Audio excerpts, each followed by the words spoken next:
Hello everyone, thanks for joining us for another informative weekend edition of Jamaica Magazine.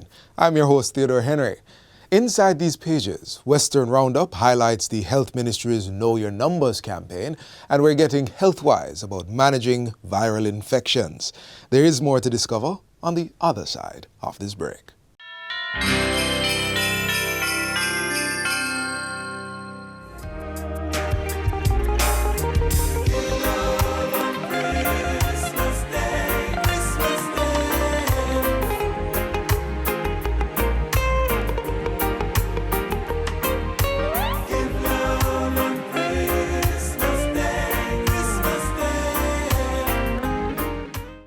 Do your part to prevent mosquito breeding. Mosquitoes will breed in any container that holds water. Tightly cover water storage containers such as drums, barrels, buckets and tanks. If this cannot be done, pour cooking oil on the water surface. Punch holes in all tins, plastics and beverage boxes to prevent the collection of water before disposal. Cover all tires or fill with dirt to prevent water collection. Scrub all vases once per week to remove mosquito eggs. Use mosquito repellents to protect yourself from mosquito bites. Dispose of garbage properly by placing in plastic bags and securing properly to prevent water collection. A message from the Ministry of Health and Wellness. Thanks again for being here. Lifestyle-related diseases are prevalent among our population and are a major cause of ill health and deaths. In our Western Roundup segment, the Ministry of Health is taking action to turn the tide, encouraging awareness of the risk factors and encouraging healthy lifestyle practices.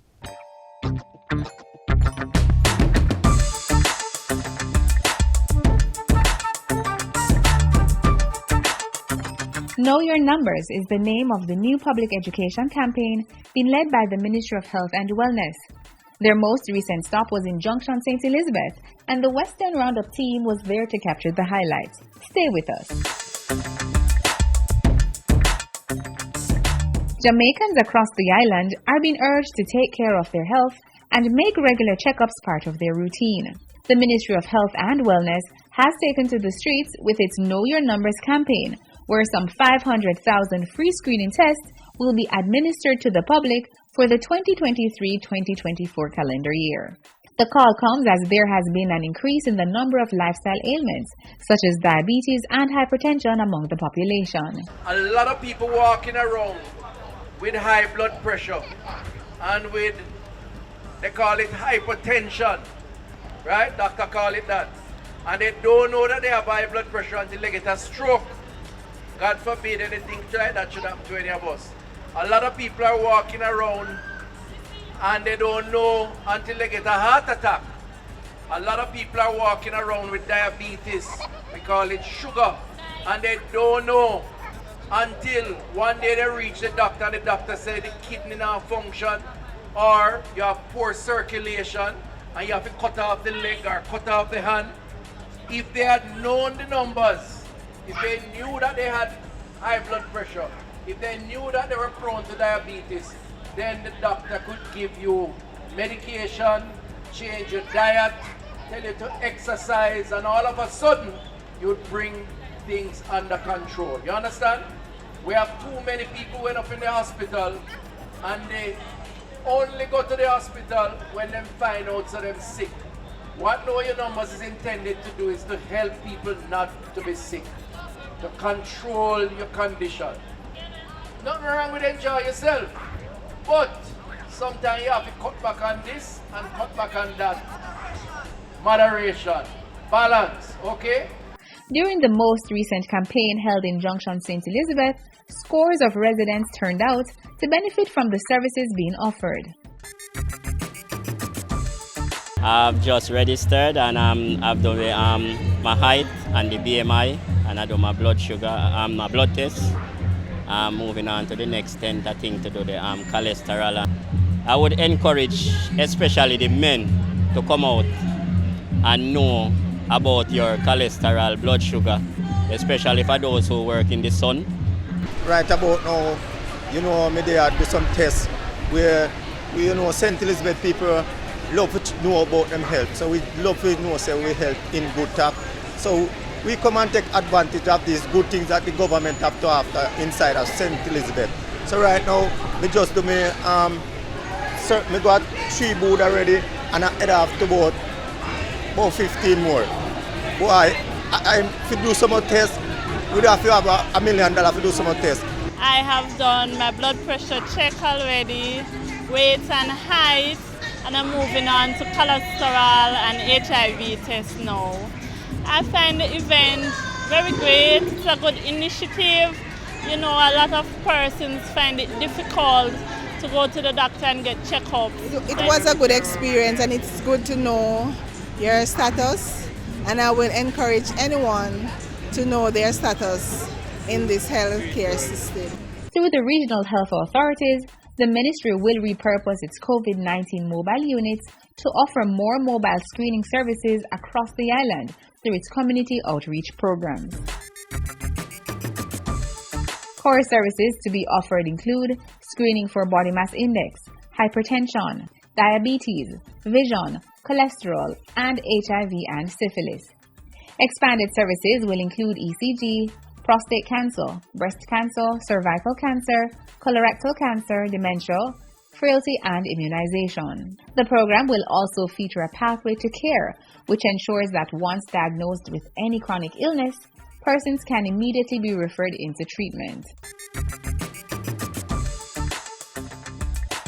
And that's all for the program today. As usual, thanks for joining us on this episode of Western Roundup, where we take you from the corners of St. Elizabeth to the hilly terrains of St. Anne. Remember to send your feedback to jismobe@jis.gov.jm. Until next time, stay safe.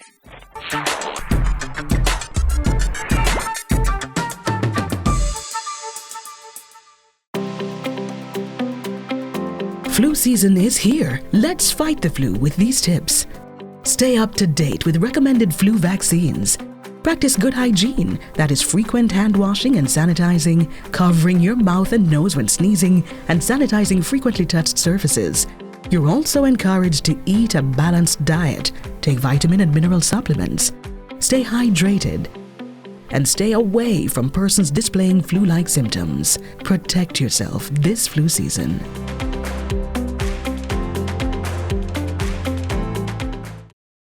Health at the individual and national levels is everybody's business. We're now in the flu season, but let's not forget COVID-19 is still in circulation. Dengue fever is also a concern. But do not worry, be informed and prepare to take preventative actions from contracting any or multiple of these viral infections. We have information to help with that.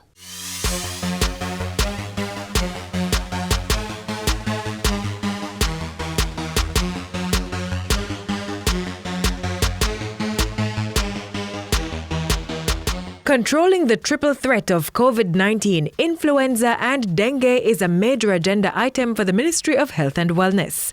This mission requires every one of us to always be vigilant and take preventative measures against the spread of these infectious diseases. Knowledge is power, and our awareness of this triple threat is the first step to victory.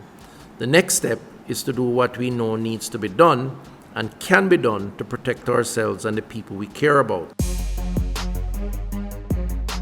COVID is still out there, requiring continued vigilance in our national response to the disease, including the strict adherence to infection, prevention, and control measures. Infection prevention measures for the flu caused by the influenza virus is the same as for COVID-19. They include covering the mouth and nose and coughing and sneezing in a piece of tissue, which is then properly disposed of immediately. Both COVID and the flu are highly infectious diseases requiring persons with symptoms to stay at home and avoid contact with others in order to prevent spread. Both have similar symptoms, which makes it difficult to tell which illness is present. Common symptoms of the two infections include coughing, runny or stuffy nose, and shortness of breath. And so it's very important that as citizens, if you have any of these symptoms, you get checked out by a doctor. And it's also important that you do not panic, but at least get the diagnosis to determine which of the two or indeed the three you may have. because depending on what you have, your treatment would vary. The flu season begins in November of each year and extends to March. However, it can be longer, starting earlier in October and lasting until May. The government has made 23,000 doses of the flu vaccine available free of cost for the most vulnerable in the population. Persons can get the vaccine at public healthcare facilities across the island. The priority for this vaccine would be healthcare workers initially, pregnant women, children over 6 months with chronic illnesses, non-health frontline workers such as the police officers, army, correctional services, customs, and immigration officers, and transport operators. Institutionalized persons, those in the infirmaries, nursing homes, and the elderly, 65 years and older, and those with chronic illnesses. And indeed, I would say parliamentarians too. Persons or public officials, elected officials who are on the ground in the communities, interfacing with a wide cross-section of the population, they would represent a risk. I would certainly want to encourage those, particularly of a particular age cohort, to seek out, and you can get it done privately, the vaccine, because it certainly will assist in protecting you against the flu. Controlling the population of the Aedes aegypti mosquito, which transmits the dengue virus, is the most potent action to protect against dengue fever, the third tier in this triple virus threat. The mosquitoes are domesticated and usually live in and around areas where people are located. They breed in containers holding water. We're talking about the vase that you keep on the whatnot, or the bucket that you might keep in the bathroom to store water because you don't have running water to flush the toilet, or the leaking pipe under the sink that you put a pan to catch because you didn't get a chance to fix the pipe. All of those things become breeding sites for mosquitoes and ultimately poses a risk to you. We had in place over 1,244 vector control workers.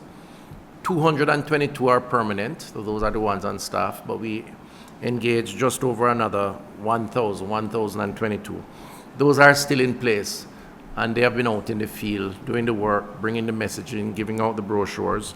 We've had 60 new vehicles that have been assigned to the vector control program.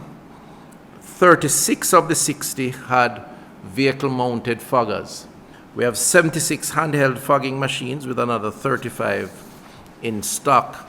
Citizens, meanwhile, are told to constantly monitor their environment for mosquito breeding sites and take action to prevent breeding. Tightly cover our water drums, so secure our water storage tanks. The searching the drums and mosquito breeding sites, including our, all the things that I mentioned earlier. Once you see that little wiggly thing in the water, you know that mosquito is breeding in it. So, as we continue to take responsibility for our own health and the well-being of all around us, let's get informed and take action to stay safe. Follow the protocols. What we do not want is to be overwhelmed as a public health response, where people don't have access to hospital beds, doctors, nurses, if they need it because of a dengue, a flu outbreak, or indeed COVID. And I think we can do that.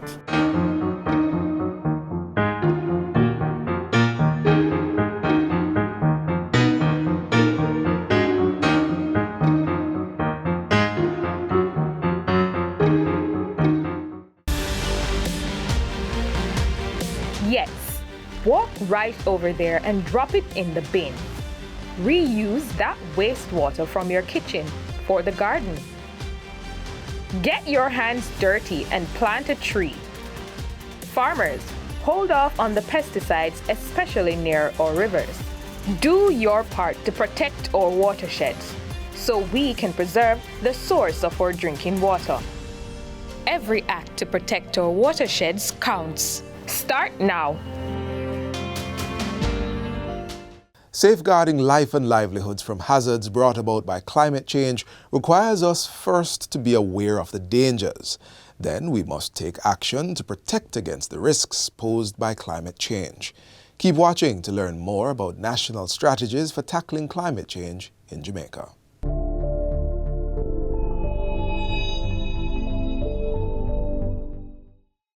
My name is Omar Alcock. I'm the Acting Principal Director for the Climate Change Division.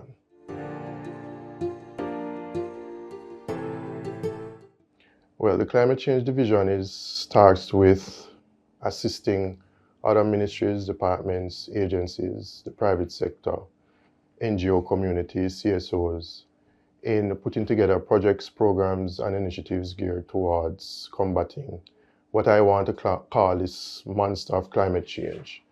We assist as best as is possible in trying to access financing for persons who want to engage in projects and programs, climate change related. We are also engaged as it relates to research. We try to find or do assessments as it relates to what is happening as it relates to climate change, both locally, regionally, and internationally, and disseminate the information and those studies as best as is possible. We try as well, in working with other institutions and entities, to mainstream climate change into various plans and strategies and policies of government and within other areas of interest. So as we would be aware, climate change impacts every aspect of our lives. You know, whether you are at work, at play, or just at home, whether you're eating, drinking, every aspect of everything that we're doing on a social level, on an economic level, it is impacted by climate change. And so what we want to do is to impact, whether it's the transport sector, tourism, agriculture, and other areas of our socio-economy, to ensure that they are involved in this fight for climate change, that they understand why it is we're doing the things that we're doing, how it impacts them, and how they are better able to assist in terms of the tackling climate change itself. So for instance, you know, projects that involve the installation of rainwater harvesting systems for our residences ensures that during periods of drought, and Jamaica would be very familiar in recent times, there is water supply or resources available for persons to use. We also are very much engaged in the agricultural sector, trying to assist where it's possible, as you know, our food security is also an important element for us. All right, so we have very recently promulgated our revised climate change policy, which brings closer relevance to what is happening currently. We have also very recently launched our Jamaica Systemic Risk Assessment tool in collaboration with the Planning Institute of Jamaica and Oxford University. And that tool is hoped to assist where persons are intending to do infrastructural development works. The tool is supposed to assist to find out where vulnerabilities are nationally and how those may impact any kind of infrastructural development that could take place. We also very recently launched our bushfire index, which, given the drought period that we are just coming out of, you would very much appreciate the usefulness of knowing with some certainty where bushfires may occur. So the division, through partnership with a multi-stakeholder committee and support from the Cabinet and Parliament, is expected to finalize its long-term strategy, a long-term emission reduction and climate resilient development strategy, which is going to be looking at what it is that Jamaica would be able to do between now and 2050 to again tackle this enormous challenge of climate change. In addition to that, we are expecting that there would be increased amounts of funding available, monies available for persons to undertake climate change related projects and programs, as we have continued our partnership with the Development Bank of Jamaica and the Jamaica Social Investment Funds, who have very recently been accredited to one of the largest funding agencies for climate change, the Green Climate Fund. And so with that partnership, the hope is that we will have more monies available to be able to undertake some of the things that we need to do. The government of Jamaica, through the Ministry of Economic Growth and Job Creation, is ensuring all Jamaicans are aware of the impacts of climate change as we raise the country's climate ambition. Up next. The natural environment is critical to economic development, and this is identified in Vision 2030 as Goal 4.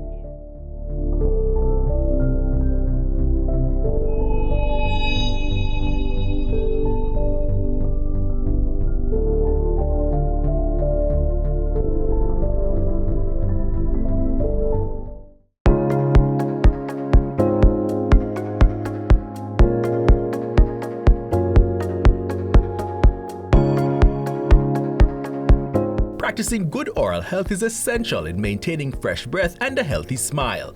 Always remember to brush twice daily for 2 minutes with fluoride toothpaste to strengthen tooth enamel and help fight gum disease. Always brush in a circular motion using a soft toothbrush.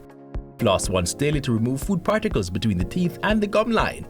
Use a mouthwash to clean areas of the mouth a toothbrush or floss can't reach.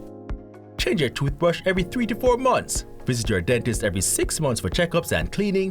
And be sure to drink water to keep gum disease, plaque, and cavities at bay. Remember, good oral health is key to a healthy mouth.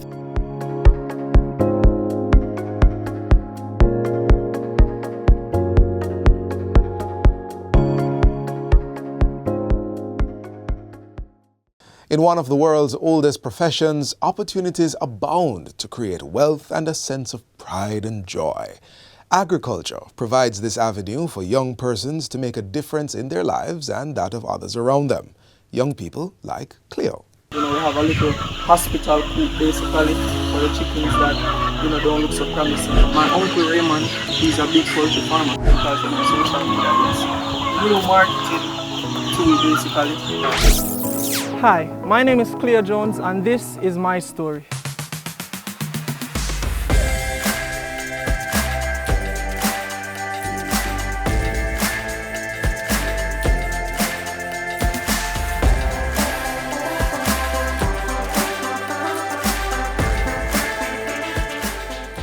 I'm a 21-year-old poultry farmer. Started farming about 4 or 5 months ago. Went viral on TikTok, and ever since the poultry business has been booming for me. I started with only 100 chickens, and right now on the farm collectively me and my uncle have about 4,000 chickens, including layers. Cleo come by my farm and his mother and he said, "Mommy, I love farming." And I said, "Okay, bring him over, I can teach him how to farm," and so him started out. When I just started poultry farming, the big question was, how am I going to be different?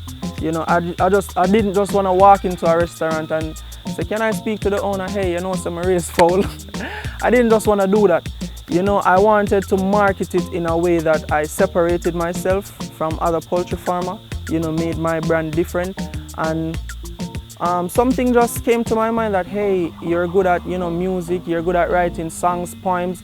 Why not infuse that creativity into the business, spread it on different social platforms and see what could happen. That's what I did, and it worked. Okay, you want a song? Yes. All right, so. If education are the key, ambition of the locksmith, first batch sold off is another batch. This to the profit like gymnasts, make you back flip back that again till you see a fat brick.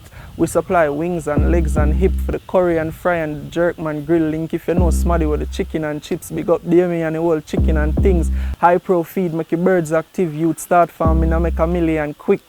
The reason why I decided to go into poultry is because Corona taught me one of the most important business lessons, and that is essential business is the most important. So most of my customers that, order chickens from me, they do it via social media because, social media, it's the new marketing tool. It's not a case where I have to bring them on the farm. I just, need the address to have it delivered to them. Most of the times I'm busy, so I don't do the delivery, but, I have the courier that does the delivery for them. So I get the order basically, open the deep freeze, weigh the chickens that are already harvested, and send it off to the restaurant, to the wholesale, to the cook shop, the household, wherever. What we do, we go to a super center. We pick up the baby chickens from the hatchery, fresh out the eggs and everything. We transport them here on the farm. We have 2 coops that we use as the nursery coop basically, because those coops contains the heat bulbs and the required facility to basically nurture those baby chicks. Then after that we transport them to the big coop. And we basically feed them for 6 weeks, take care of them until they're ready to be harvested. What I do, I actually build about 6 huge concrete tanks and harvest rainwater and treat it. So wherever time already, I use that for the chicken, for the pig and for the goat. So I don't buy a lot of water. I've actually calculated 9 months of rainfall water. So that means if I have drought for 9 months, I can supply myself for 9 months with water. Jamaica is basically importing a lot of things that we have the potential to grow. I would advise a lot of youths to jump into farming. It's profitable. There's a great demand for it, so you just want to market your stuff the right way. So yeah, I would definitely encourage everybody to build a fall cube, plant some cabbage, plant something, grow something. Now that you see what I'm doing, you can join in on this too. Stop farm fool, farm foul.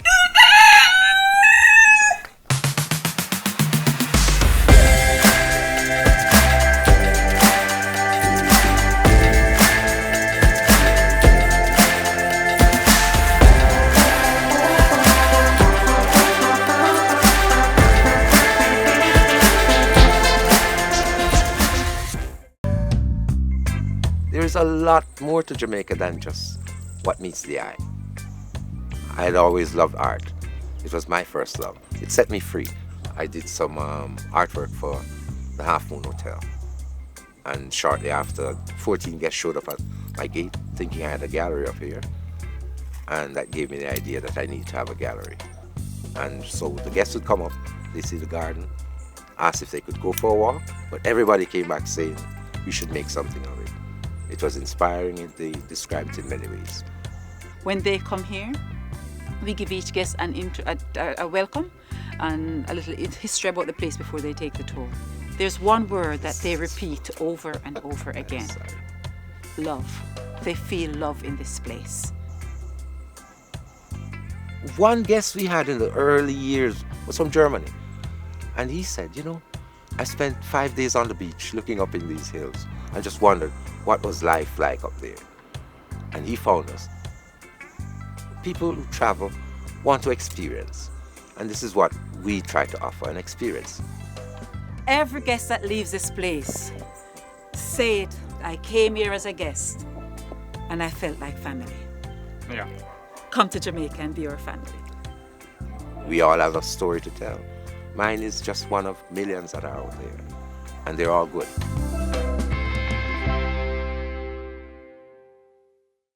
This is where we leave you on today's edition of Jamaica Magazine. Be here on this station tomorrow for more information you can use to transform your life. Until then, visit our website, jis.gov.jm, for this and other offerings. On behalf of the entire production team, I'm Theodore Henry. Walk good. This has been a production of the Jamaica Information Service, the voice of Jamaica.